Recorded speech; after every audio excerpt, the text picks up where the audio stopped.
Bismillahirrahmanirrahim. Assalamualaikum warahmatullahi wabarakatuh.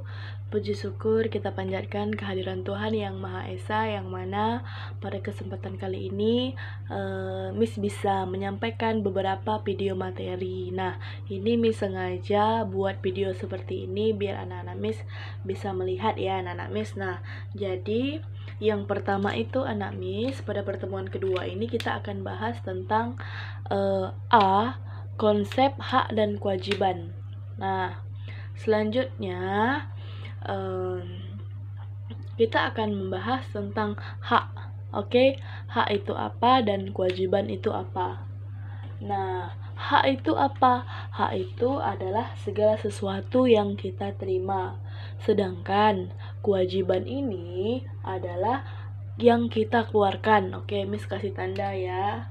Nah, kalau ini terima. Sedangkan kalau kewajiban ini dikeluarkan. Nah, ini dia anak Miss, boleh catat juga ya di buku catatan. Nah, selanjutnya kita akan membahas tentang yang pertama ini, yaitu konsep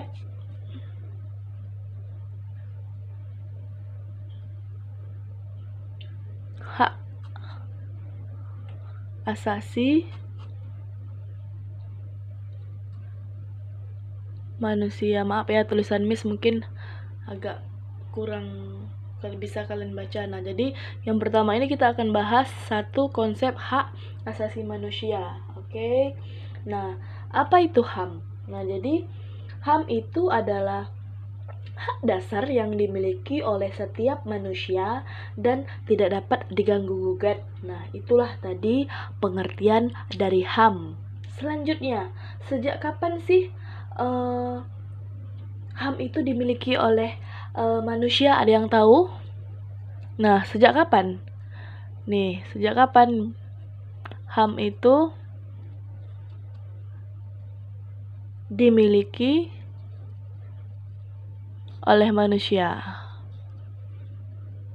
Tulisanmu agak jelek nih. Nah, sejak kapan HAM dimiliki oleh manusia? Ada yang tahu jawabannya? HAM dimiliki manusia itu sejak dalam kandungan. Nah, misalnya contoh sebuah peristiwa. Nah, ada ibu-ibu yang melakukan salah satu pelanggaran HAM, yaitu dia mengaborsi anak. Nah, kira-kira itu merupakan pelanggaran HAM nggak? Nah, iya, itu merupakan pelanggaran HAM. Kenapa?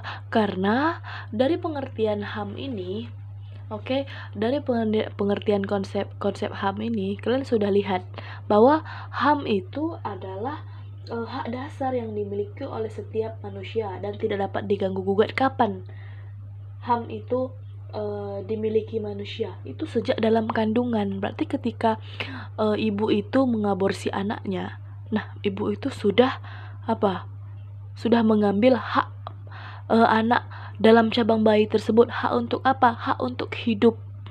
Nah, itu dia tadi ya anak-anak Miss ya. Nah, selanjutnya HAM itu diatur dalam Undang-Undang Nomor 39 Tahun 1999. Nah, jadi tentang HAM. Jadi undang-undang sini Miss bila buat Undang-Undang Nomor 39 Tahun 1999. Nah, itu adalah undang-undang yang mengatur tentang HAM. HAM itu apa? Hak asasi manusia. Jadi undang-undang ini yang mengatur tentang HAM anak-anak Miss. Anak-anak Miss bisa lihat di Google, bisa lihat juga di buku. Anak Miss terserah mau cari sumber di mana, atau klik di Google di HP kalian, lihat Undang-Undang Nomor 39 Tahun 1999 itu apa bunyinya. Nah, oke. Jadi Undang-Undang Nomor 39 Tahun 1999 ini dia mengatur tentang HAM. Tentang HAM ini undang-undang tentang HAM.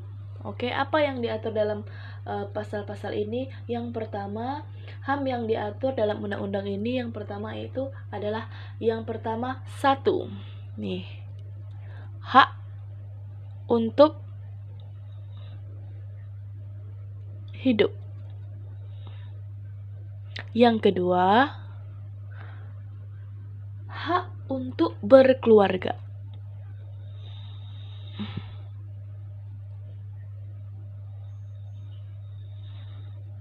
Nah, Miss bahas dulu ya. Yang pertama masih banyak. Masih ada 9 lagi. Oke, Miss bahas dulu yang ini. Oke, hak untuk hidup. Oke, jelas tadi pengertian HAM itu anak Miss bisa dengar, bisa baca, atau anak Miss catat tadi HAM itu adalah hak dasar yang dimiliki oleh setiap manusia dan tidak dapat diganggu gugat. Kapan HAM itu dimiliki oleh manusia? Sejak dalam kandungan. Nah, bayangkan yang pertama berarti hak untuk hidup. Berarti semua itu orang itu berhak untuk hidup.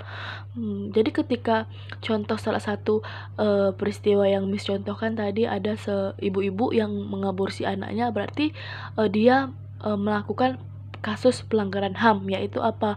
Dia melanggar Undang-Undang Nomor 39 Tahun 1999, di mana bunyi pasal yang pertama itu adalah hak untuk hidup. Berarti beliau sudah melanggar pasal yang ini. Oke. Yang kedua itu hak untuk berkeluarga. Nah, semua manusia berhak untuk berkeluarga dengan siapapun. Misalnya ketika umur dia sudah matang, dia mau menikah, itu dia berhak. Itu dia punya hak untuk berkeluarga.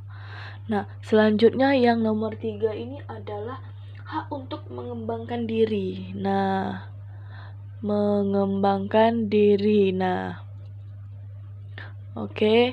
Nah, hak untuk mengembangkan diri dalam arti di sini misalnya contoh Ani itu berhak untuk mengembangkan diri. Dia ini mau bagaimana? Prospek ke depan hidup dia itu bagaimana? Moto hidupnya ke depan, arah tujuannya itu dia mau mengembangkan diri dia di bidang apa, entah itu di bidang politik, sosial, budaya, pendidikan, dan lain sebagainya. Ani berhak untuk mengembangkan dirinya dan tidak boleh ada orang yang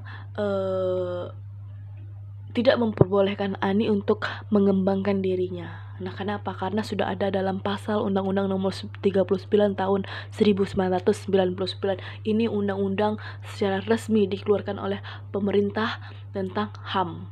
Nah, ini salah satu payung hukum yang melindungi tentang hak asasi manusia. Selanjutnya kita akan bahas yang keempat. Oke, selanjutnya kita akan bahas yang keempat itu tentang hak keadilan. Oke. Nah, Miss tulisannya jelek. Tulisannya maaf kalau jelek ya, Nak ya. Hak keadilan. Nah, di sini semua orang, semua manusia, walaupun dia miskin kaya, semua orang berhak untuk mendapatkan keadilan. Keadilan di mana, Miss? Keadilan yaitu dalam proses misalnya contoh keadilan dalam hukum. Nah, jadi proses keadilan yang sebanding untuk manusia. Nah, berarti tidak ada beda-bedanya, sama rata. Oke. Nah, selanjutnya yang kelima itu hak untuk merdeka. Semua orang berhak untuk merdeka. Oke, bebas dari penjajah, bebas dari penindasan, dari hal-hal negatif lainnya. Nah, itu yang kelima. Oke, selanjutnya yang keenam itu ada hak untuk komunikasi. Oke, semua orang berhak untuk komunikasi sama siapapun, entah itu keluarga, sahabat, teman, dan lain sebagainya. Orang berhak untuk berkomunikasi baik secara langsung maupun tidak langsung. Nah, oke, selanjutnya ini ada nomor 7 itu hak keamanan. Nah, semua orang berhak untuk mendapatkan keamanan. Keamanan dari siapa, Miss? Keamanan dari negara. Nah, siapa yang mempunyai tupoksi untuk mengamankan negara, yaitu TNI dan Polri. Nah, jadi beliau orang-orang itu adalah lembaga negara yang berkewajiban untuk mengamankan negara NKRI. Nah, jadi kita semua warga Indonesia, tidak pandang bulu miskin kaya, kita berhak untuk mendapatkan keamanan. Nah, selanjutnya itu nomor 8 itu adalah hak kesejahteraan. Nah, jadi setiap manusia itu berhak untuk sejahtera. Nah, selanjutnya nomor 9 adalah hak perundangan. Nah, jadi hak perundangan ini dalam arti adalah sebuah peraturan. Jadi semua orang punya hak untuk mengikuti sebuah peraturan yang berlaku di Indonesia. Nah, itulah tadi tentang konsep hak dan kewajiban. Nah, selanjutnya anak-anak Miss, kita akan bahas tentang konsep kewajiban asasi manusia atau bisa kita singkat dengan KAM. Nah, sabar ya, Miss buat kertas baru lagi.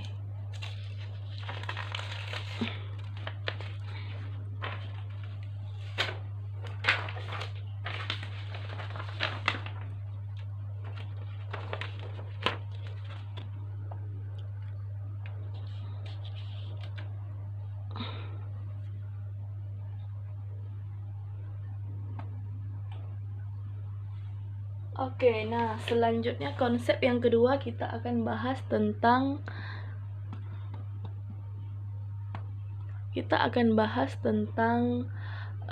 yang kedua ini kita akan bahas tentang konsep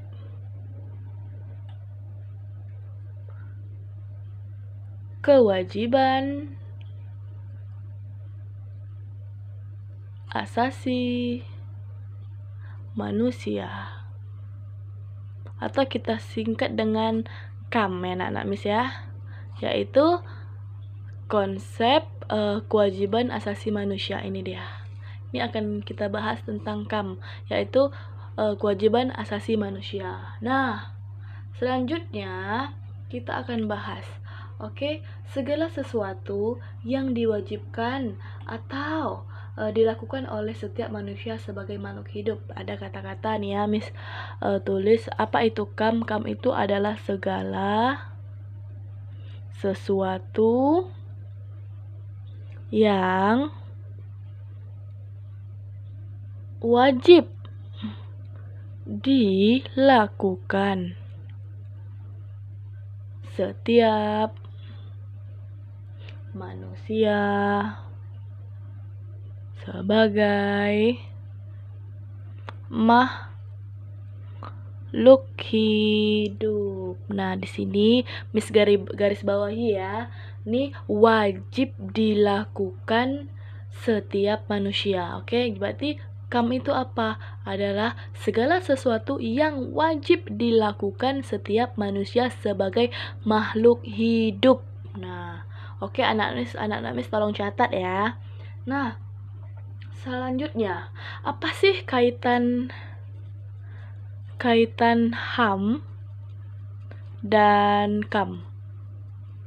Oke, apa sih kaitan hak asasi manusia dan kewajiban asasi manusia? Ada yang tahu apa kaitannya? Ada yang tahu? Nah, ada yang tahu jawabannya? Nah, jadi jawabannya itu adalah mereka ini, dua ini, HAM dan KAM ini, mereka ini adalah tujuannya untuk menghormati, menjamin, lalu melindungi hak asasi manusia. Nah, jadi kaitan HAM dan KAM ini, mereka ini menghormati, menjamin, melindungi hak asasi manusia. Nah, jadi ini tidak boleh pisah. Nah, ini hak dan kewajiban ini adalah saling berdampingan antara HAM dan KAM, hak asasi manusia dan kewajiban asasi manusia. Nah, kenapa harus ada HAM, Miss? Kenapa harus ada HAM? Ada yang tahu kenapa? Nah, Jadi kewajiban asasi manusia itu itu adalah salah satu bentuk ibarat kata pembatasan atas HAM supaya tidak memunculkan egoisme manusia. Nah, jadi kalau ditanya kenapa harus ada HAM?